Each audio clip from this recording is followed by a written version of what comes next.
오늘 하루도 참 고생 많으셨습니다. 편안하게 누워 계신가요? 그렇다면 살며시 눈을 감으셔도 좋습니다. 오늘 밤 제가 들려드릴 이야기는 금강산 마하연에서 있었던 한 청년과 관세음보살님의 놀라운 가피 이야기입니다. 이 이야기는 근대 선종사에 큰 획을 그으신 해암 큰 스님께서 직접 체험하시고 들려주신 이야기를 바탕으로 재구성한 것입니다.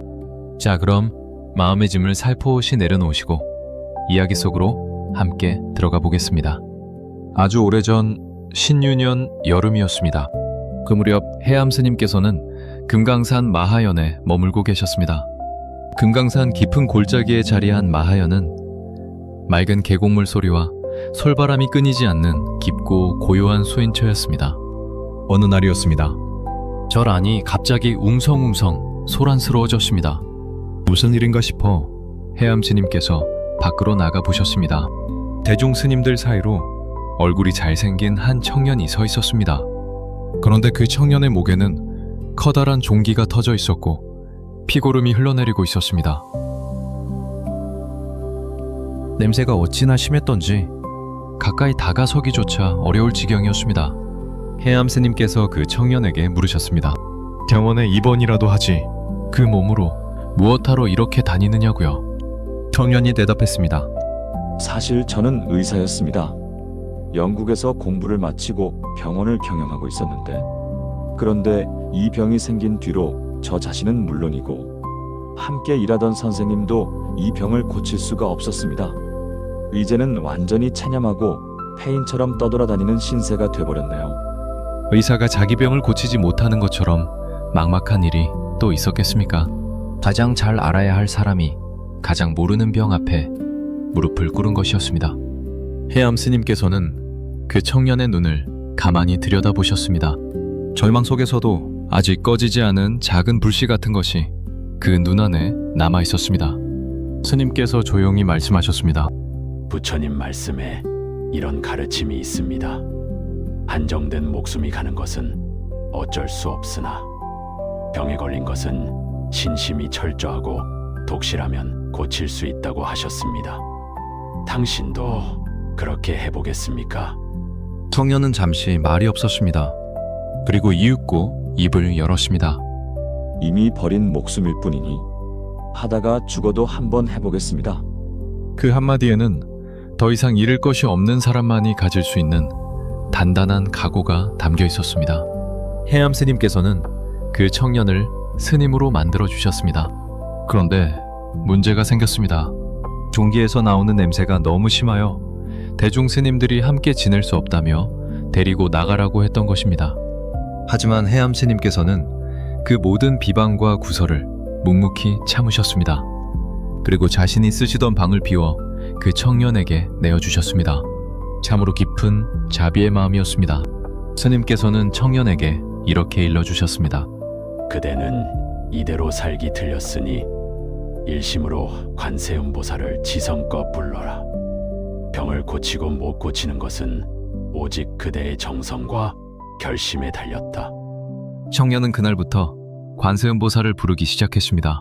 관세음보살, 관세음보살, 관세음보살. 밤을 새워가며 눕지도 않고 오직 한마음으로 관세음보살만 불렀습니다. 피고름이 흘러내리는 고통 속에서도 입술을 떼지 않았습니다. 관세음보살, 관세음보살, 관세음보살. 해암 스님께서는 가끔 그의 동정을 살펴보셨습니다. 밤이 깊어도 그의 방에서는 관세음보살 소리가 끊이지 않았습니다. 스님께서는 마음속으로 생각하셨습니다. 이 사람은 반드시 병을 고칠 수 있겠다고요. 그렇게 반년이 흘렀습니다. 봄이 지나고 여름이 오고 가을바람이 금강산 골짜기를 스치는 어느 날이었습니다. 그날 밤 청년은 꿈을 꾸었습니다. 은은한 빛이 감도는 가운데 하얀 소복을 곱게 차려입은 젊은 부인 한 분이 나타나셨습니다. 그 부인은 어린아이를 품에 안고 계셨는데 신기하게도 그 아이는 자꾸만 아미타불, 아미타불 하고 연부를 하고 있었습니다. 청년은 꿈속에서도 놀라며 생각했습니다. 어쩌면 저렇게 어린아이가 연부를 잘할까? 그때 그 부인이 청년을 바라보시며 물으셨습니다.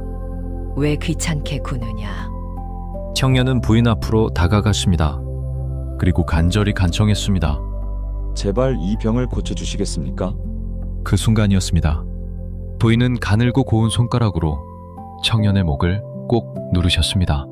그러자 달걀만한 것 2개가 목에 축 늘어져 달리는 것 같았습니다.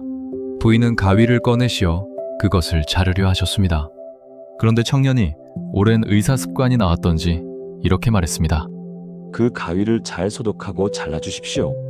부인은 빙그레 미소를 지으시며 말씀하셨습니다. 너는 지금까지 의사하던 버릇으로 그런 소리를 하지만 이 가위는 원래 독이 없는 것이다. 그렇게 말씀하시고는 그 혹 같은 것을 샤분히 잘라주셨습니다. 청년이 다시 여쭙습니다. 겨드랑이 쪽에 있는 것도 잘라주십시오. 부인은 고개를 가볍게 저으시며 말씀하셨습니다.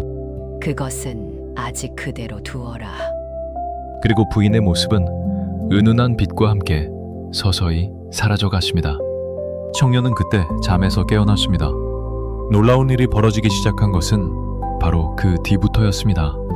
종기에서 흘러내리던 피고름이 차차 멎기 시작했습니다.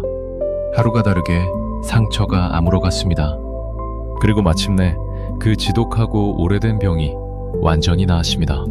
의술로도 고치지 못했던 병이 관세음 보살님의 자비로운 손길 한 번에 깨끗이 낫게 된 것이었습니다.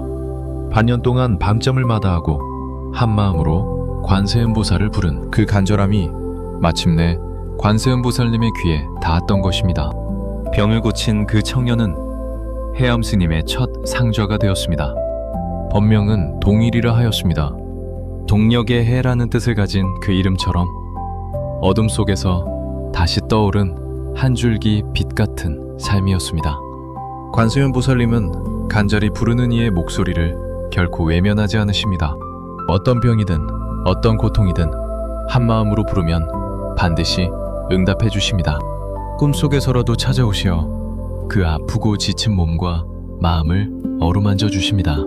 이 이야기를 듣고 계시는 여러분, 오늘 밤은 모든 걱정과 근심을 살포시 내려놓으시고 관세음 보살님의 따스한 자비의 빛 속에서 편안히 휴시길 바랍니다. 부처님의 가피 속에 늘 행복하시고 성불하시기를 기원합니다. 편안한 밤 되십시오.